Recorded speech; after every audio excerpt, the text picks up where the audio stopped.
माँ आप अपना घर संभालो, काम में जुटे रहो, उस पर फटकार भी सुनो। आखिर कसूर क्या था? रसोई की सफाई ही तो की थी।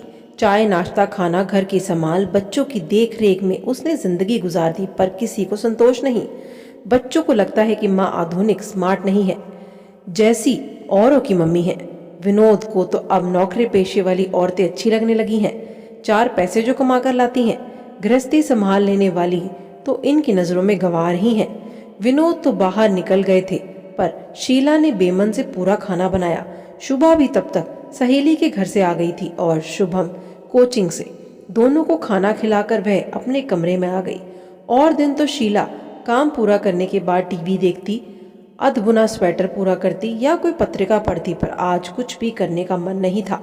विनोद का ये बेरुखी भरा व्यवहार वह पिछले कई दिनों से देख रही थी। आखिर कहाँ गलत हो गई वह? क्या इन घरेलू कामों की कोई अहमियत नहीं है? अगर बाहर नौकरी करती तो क्या तभी तक अहमियत थी उसकी? शादी हुए 18 साल हो गए। जब शादी हुई थी उसी साल MA फर्स्ट डिवीजन में पास किया था। चाहती तो तब नौकरी कर सकती, इच्छा भी थी, पर उस समय तो ससुराल वालों को नौकरी करती हुई बहू पसंद नहीं थी। विनोद भी तब यही कहते थे कि बच्चों को अच्छे संस्कार दो, उनकी पढ़ाई में मदद करो, घर संभाल लो, यही बहुत है मेरे लिए। उसने सब कुछ तो उन्हीं की इच्छा अनुसार किया था। देवर की शादी हो गई, देवरानी आ गई, तब भी ससुराल सास ससुर उसी के पास रहे। बड़ी बहू हम लोगों को जितना ध्यान रखती हो, छोटी नहीं रख पाती। माँ जी तो अक्सर कह देती थी, बच्चों को संभालना, बूढ़े सास ससुर की सेवा करना, गृहस्थी देखना, सब कुछ तो कुशलता से निभाया था उसने। फिर ससुर जी की मौत के बाद यह सोचकर माँ जी का ख्याल वह और भी रखने लगी थी, कहीं इन्हें अकेलापन महसूस न हो। पर अब क्या हो गया? ठीक है, बच्चे अब बड़े हो गए हैं, उन्हें अब उसकी उतनी ज़रूरत नहीं रही है। माँ जी ने भी अपनेपन को सत्संग भजन पूजन में व्यस्त कर लिया है। विनोद का प्रमोशन हुआ है, तब से उनकी भी जिम्मेदारियां बढ़ गई हैं। मकान का लोन लिया है तो खर्चे भी बढ़ गए हैं। बच्चों की भारी पढ़ाई है, फिर शुभा की शादी भी 4-5 साल में करनी है। शायद इसी बात को लेकर विनोद को अब नौकरी पेशे वाली औरतें अच्छी लगने लगी हैं। पर क्या देखते नहीं कि उसकी भी तो व्यवस्था बढ़ गई है। सुबह 6 बजे से काम की जो दिनचर्या शुरू होती है तो रात को ही सिमटती है। फिर उन्हें ऐसा क्यों लगता है कि वह फालतू है? घर के सारे काम क्या अपने आप हो जाते हैं? और तो और शुभा जब से बाहर हॉस्टल में गई है और शुभम की कोचिंग शुरू हुई है, बाजार का भी सारा काम उसे ही करना पड़ता है। पर नहीं, सबको यही लगता है कि वह फालतू है। सबको उससे शिकायतें ही शिकायतें हैं।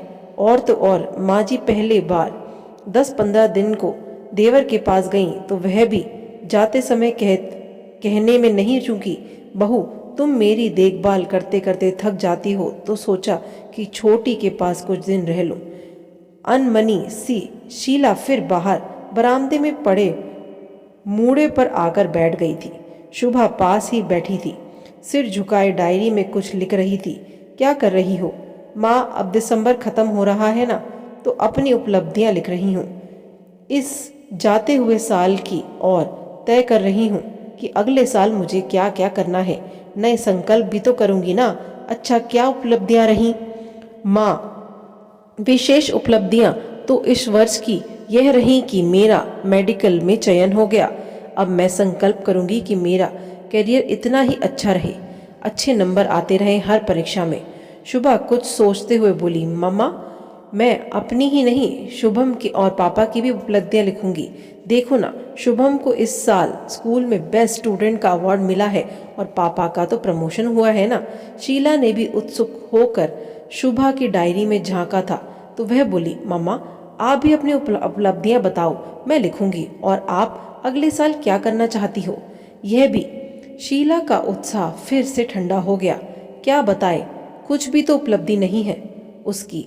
अब घर भर के लिए फालतू जो हो चली है वो। और एक ठंडी सांस न चाहते हुए भी उसने मुंह से निकालते हुए गई, ओह माँ आप बहुत थक गई हो, आपको थोड़ा चेंज करना चाहिए। शुभा कह रही थी कि फ़ोन की घंटी बजने लगी। शुभा ने ही दौड़कर फ़ोन उठाया। माँ, मामा का फ़ोन है, पूछ रहे हैं कि शिफाली की शादी में हम लोग कब पहुँच रहे हैं। लो बात कर लो। हाँ भैया, अभी तो कुछ नहीं हुआ है। बात यह है कि इन्हें तो फुर्सत है नहीं, क्योंकि बैंक की क्लोजिंग चल रही है। शुभम ने अगले ही हफ्ते बोर्ड के एग्ज़ाम देने हैं। पर तू तो आ सकती है। शीला क्या जवाब दे, यह सोच ही रही थी कि शुभा ने उस आकर फ़ोन दोबारा ले लिया और बोली, मामा, हम लोग भले ही आ ना पाएं, पर मम्मी ज़रूर आएंगी। और शुभा ने फ़ोन रख दिया था। माँ, आप हो आइए ना, शुभा आग्रह करते हुए बोली।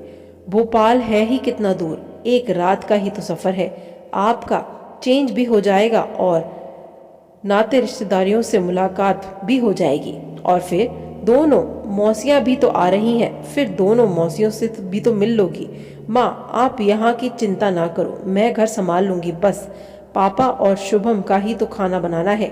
फिर लीलाबाई है, इनकी मदद ले लूँगी। बस आप तो अपनी तैयारी करो। जाने का ख्याल तो अच्छा लगा था शीला को, पर विनोद क्या तैयार हो पाएंगे। शीला अभी भी असमंजस में ही थी, पर शुभा ने विनोद को राजी कर लिया था। फटाफट दूसरे दिन का आरक्षण भी हो गया और शुभा ने माँ की सारी तैयारियां भी करवा दी। शादी की गहमा गहमी में शीला को भी अच्छा लगा। रात रात भर जाकर बहनों के साथ गपशप होती रहती। सब रिश्तेदारों के समाचार मिले। भैया ने बेटी की शादी खूब धूमधाम से की थी। शिफाली की विदाई के बाद घर सूना सा हो गया था। रिश्तेदार तो चल ही दिए थे, बहनों ने भी जाने की तैयारी कर ली थी। भैया, मुझे भी अब लौटना है, शीला ने याद दिलाया था। और अरे तुझे क्या जल्दी है, शोभा और शशि तो नौकरी पेशे वाली हैं, उनकी छुट्टियां नहीं हैं, इसलिए उन्हें लौटने की जल्दी है। पर तू तो रुक सकती है, भैया ने सहज सवर में ही कहा था। पर शीला को लगा जैसे किसी ने फिर कोमल मर्म पर चोट कर दी हो। सब व्यस्त हैं, वहीं एक फालतू है। वहाँ भी सब यही कहते हैं और यहाँ भी। भैया, मैं बहुत जोर देने पर वह 2 दिन रुक गई, पर लौटना तो था ही। बेटी वापस जाएगी। शुभम पता नहीं ढंग से पढ़ाई कर भी रहा होगा या नहीं। सब कुछ भूलकर उसे भी अब घर की याद आने लगी थी। स्टेशन पर सभी उसे लेने आए थे। माँ, बस दादी नहीं आ पाई आपको लेने, क्योंकि वह अभी यहाँ नहीं है। पर उनके 2 फोन आ गए हैं और वह जल्दी ही वापस आ रही हैं। कह रही थी, मन तो बड़ी बहू के पास ही लगता है। शुभा ने पहली सूचना यही दी थी। उधर शुभम कहते जा रहा था, आपने इतने दिन क्यों लगा लिए लौटने में, 2 दिन ज्यादा क्यों रुकी। अच्छा, पहले घर तो पहुंचने दो। शीला हंस कर रह गई। विनोद चुपचाप गाड़ी चला रहे थे। घर पहुंचते ही शुभा गरम चाय लेकर आ गई। शीला ने कमरे को देखा तो काफी कुछ अस्त व्यस्त लगा। माँ, अब ये मत कहना कि मैंने घर की संभाल ठीक से नहीं की, और रसोई को देखकर तो बिल्कुल भी मत कहना। आप तो बस चाय पियो और फिर अपना घर संभालो। शुभा ने माँ के आगे एक डायरी बढ़ाई तो वह बोली, ये क्या है माँ, आप तो अपनी इस साल की उपलब्धियां बता नहीं पाई, पर पापा ने खुद ही आपकी तरफ से यह डायरी पूरी कर दी, और पता नहीं यह सबसे ज्यादा उपलब्धियां आपकी ही हैं। लो, मैं पढ़ूं। शुभा उत्साह से पढ़ती जा रही थी। हम सबको बनाने में आपका ही योगदान रहा। मेरा मेडिकल में चयन हुआ आपकी ही बदौलत। मैं एक बार मेडिकल में असफल हो गई थी, तब आप ही थी जिन्होंने मुझे दोबारा परीक्षा के लिए प्रेरित किया, और शुभम को स्कूल के बेस्ट स्टूडेंट का अवार्ड मिलना आपकी ही क्रेडिट है। सुबह जल्दी उठकर बेटे को तैयार करना, नाश्ता खाने से लेकर हर चीज़ का ध्यान रखना, उसका होमवर्क देखना, और तो और यह भी आप ही मेहनत और लगन थी कि पापा का प्रमोशन हुआ। पापा कह रहे थे कि जब कभी ऑफिस में किसी कारण से उन्हें लौटने में देर हो जाती है तो आपने कभी शिकायत नहीं की, बल्कि उनकी गैर मौजूदगी में दादी को डॉक्टर के पास तक आप ही लेकर जाती थीं। बस बस, अब बस कर, शीला ने शुभा को टोका था। उधर विनोद मंद मंद मुस्कुरा रहे थे। अब नया संकल्प हम सब लोगों का यह है कि तुम इसी तरह हम सब का ध्यान रखती रहो। विनोद के कहते ही सब हंस पड़े थे। उधर शीला को लग रहा था कि एक घना कोहरा जो कुछ दिनों से मन पर छा गया था अचानक से हटने लगा है।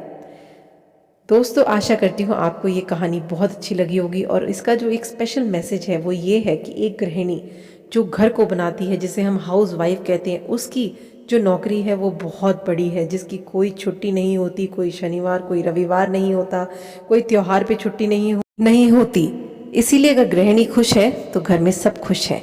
अगर वीडियो अच्छी लगी है तो बिना सब्सक्राइब करे मत जाइएगा। आपका बहुत बहुत धन्यवाद।